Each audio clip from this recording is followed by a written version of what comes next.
Courage. What makes a king out of a slave? Courage. What makes the flag on the mast to wave? Courage. What makes the elephant charge his tusk in the misty mist or the dusky dusk? What makes the muskrat guard his musk? Courage. What makes the Sphinx the seventh wonder? Courage. What makes the dawn come up like thunder? Courage. What makes the Hottentot so hot? What puts the ape in apricot? What have they got that I ain't got? Courage. You could say that again. Huh? The Wonderful Wizard of Oz, one of my favourite all-time stories. And of course in that scene, the cowardly lion who wanted to see the wizard believing he could give him courage. And on the journey to Oz faced and overcame all sorts of fears and dangers. And it's sad that despite all these acts of bravery, he's still known as the Cowardly Lion. Not as a brave lion or the courageous lion, but as the Cowardly Lion. Well, there's a message in there for us, but maybe that's for another day. Today I just want to talk to you about courage. Courage. It was Nelson Mandela who said, "Courage is not the absence of fear, but the triumph over it." The brave person is not the one who does not feel afraid, but the one who conquers that fear. Going back to the beginning of 1954, an article appeared in a medical journal that declared that the amount of oxygen required to run a mile in under 4 minutes would almost certainly cause brain damage to the athlete, and it agreed with earlier publications that such a feat was not scientifically possible. Well, despite this, on May the 6th, 1954, just a few months later, 25-year-old medical student called Roger Bannister ran the mile in under 4 minutes. Within 6 weeks, another runner, John Landy from Australia, did exactly the same thing. And within 2 years, over 30 people achieved that goal. What happened? Did humanity suddenly become stronger, fitter, faster in the mid-50s? No. Somebody believed that the impossible was possible and broke through, and their courage, their victory, caused others to believe, I can do that too, because courage is contagious. When I first became a Christian, over 50 years ago now, wow, where did that time go? I was advised by those who were supposed to know best that I should not expect to see happen that which they declared to be impossible. That the miracles, healings, deliverance, the supernatural things we read about in the Bible were for a bygone time, but not for today. But I, along with others, were able to meet with people who were doing those very things. Not, of course, by their own strength or power, but by the Holy Spirit working in them. And through them, we saw, and it caused us to believe that we could do that too. Jesus himself tells us that the works that I do, you will do also. Just as the determination and courage of Roger Bannister inspired others, so those men and women we encountered inspired us to go beyond the limitations set by others. And we too experienced our own breakthroughs. And here's something else. The current world record for running a mile was set by a Moroccan athlete at 3 minutes and 43 seconds. That's far faster than Roger Bannister could ever achieve or could probably even think possible. I believe God is raising a generation to go further than we've ever been, to achieve greater than we've ever achieved, to see more than we've ever seen, if they have the courage to act on what they believe. Maybe you right now feel stirred to believe that you could be one of those people. It just takes one person with the courage to act to inspire a generation. In December 1955 in Montgomery, Alabama, a black lady boarded a bus to take her home from work. At that time, the city ordinance demanded that if a white person boarded a bus where all the seats were occupied, a black person had to give up their seat. If the bus was full, a black person had to get off the bus to allow the white person to get on. Rosa Parks, the black lady, refused to stand and she was arrested. It was by sitting she took her courageous stand. Afterwards she was quoted as saying, "I was not tired physically, but I was tired of giving in." This one act of courage was contagious. It sparked a movement that began to change a nation. Her church minister became involved. His name, Martin Luther King. Like Mandela said, courage is not the absence of fear, but the triumph over it. Great men of faith in the Bible knew what it was to be afraid. King David, who fought a bear, killed a lion, faced Goliath, won countless battles, was persecuted by Saul, who wanted to kill him, wrote in Psalm 56, "When I am afraid, I put my trust in you." Not if I ever got afraid, but when I am afraid. Paul, the fearless proclaimer of the gospel, writes to the church in Corinth, saying he came to them in weakness and fear and with much trembling. Can you imagine this man? Knees knocking, hands shaking, teeth chattering.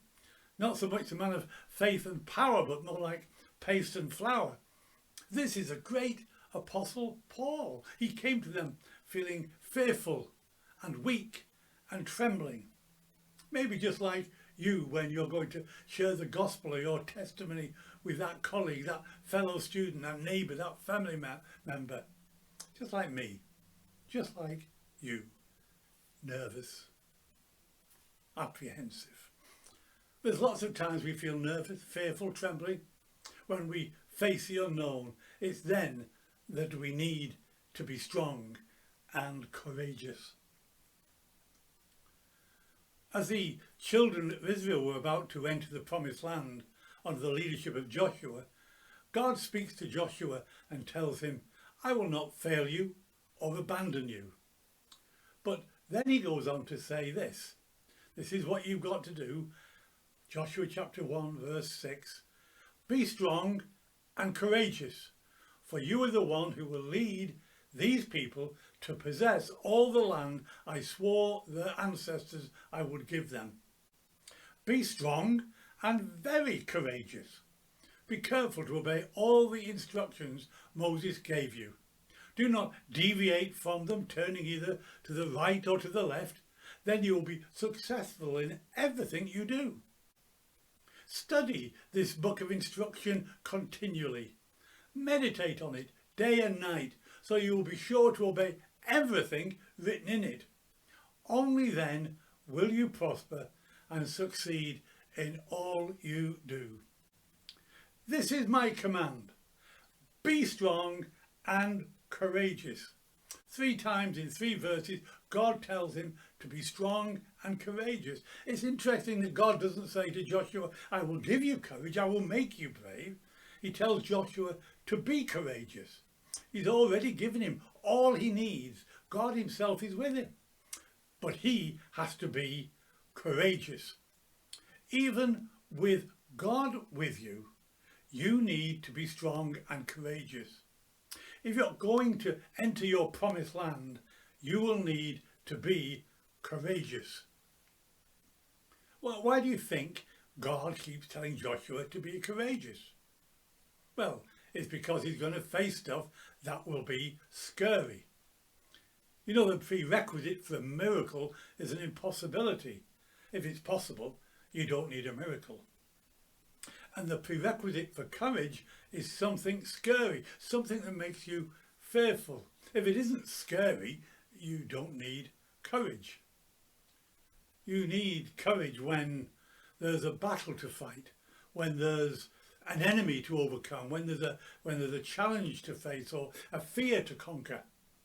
Somebody once said courage is fear that has said it's prayers. When you think of heroes, I wonder who comes to mind.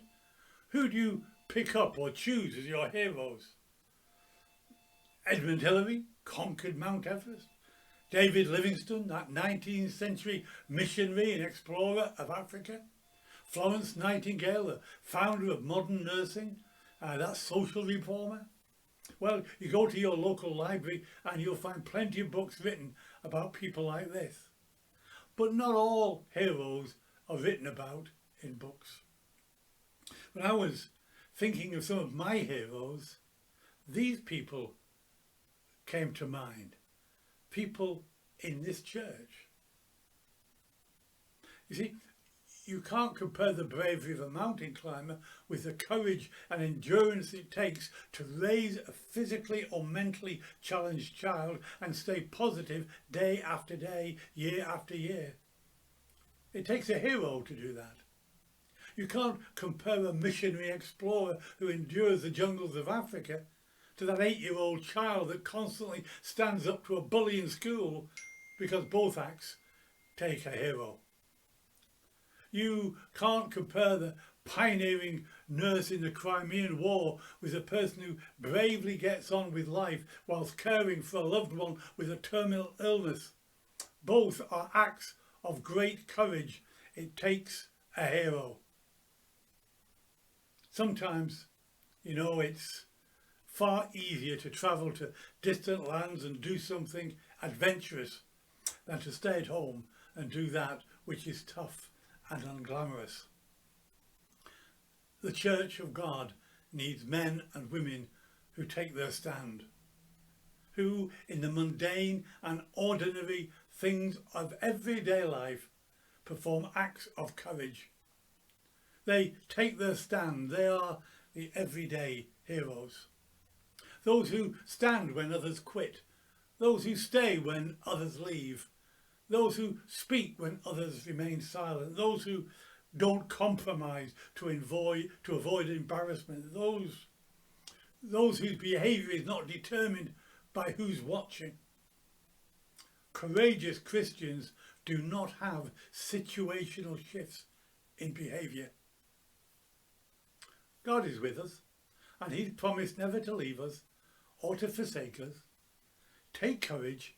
He has overcome the world, and greater is he that is in you than he that is in the world. Let me just mention something out of the story of David and Goliath. The story of David and Goliath is a story of an unequal fight between two people. On the one side there was a guy with all the right equipment to be victorious in this encounter, and on the other side there was Goliath. If I was a betting man, my money would have been on David. I know that Goliath looked extremely scary, and he was scary looking. He was 3 meters tall, that's 9 foot of, nearly 10 foot in old money. Wearing a bronze helmet, bronze legs protectors, arm around his body, weighing 125 pounds, 58 kilograms. He had a javelin strapped to his back, a great big spear like a weaver's rod in his hand, and another guy with him carrying his shield. This colossal sized man was incredibly intimidating, not only with his great size and armoury, but also with his booming shouts and threats. And added to that, the whole Philistine army with him was jeering and shouting their support. Very intimidating. And maybe added to all of that was the sound of the Israelite army's knees knocking and their teeth chattering behind him. Sounded like castanets at a flamenco dance. This situation for David was incredibly intimidating and frightening. But for me, the smart money is still on David. Let me explain. Goliath is big and strong and dangerous, but he isn't fast. He's having to move around with all this metal strapped to his body, the javelin on his back, the great spear in his hand as well as his sword. Goliath is going to be great, powerful, mighty in close quarter combat. That's why he shouts to David and says, "Come here, and I'll give your flesh to the birds and the wild animals. Come here." David, however, was young, healthy and fast. Goliath would never be able to catch him as long as David kept his distance. We have an enemy of our soul who wants to destroy us, and he will if we get close to him. The Bible says he goes around like a roaring lion, seeking those he can destroy. "Come here," he says. "Come here," he says. "And I'll give you your flesh to the birds and the wild animals." And he will if you let him get close to him, close enough to you. Here's what we need to do with the enemy. Keep well away from him. Don't engage the enemy on his terms. Our fight is not with human weapons, but with spiritual weapons that are powerful in God to pull down the Goliaths that we face. In this story of David and Goliath, there are two types of opponents on this battlefield. One is a man who is a foot soldier. He's strong, he's powerful, he's excellent in close combat. The other is the young man with a sling and some stones. However, David is experienced and amazingly accurate with the slingshot. It was what the shepherds used to keep wild animals away from their flock. He's the artillery. And at a distance, the guy with the gun will always beat the guy with the knife. Do you remember this?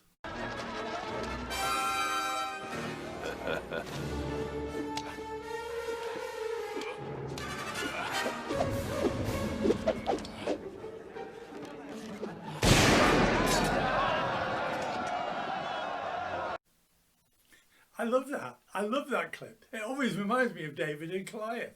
You know, the book of Judges chapter 20 verse 16 tells us a marksman with a slingshot could hit a target within a hair's breadth without missing. They were so accurate.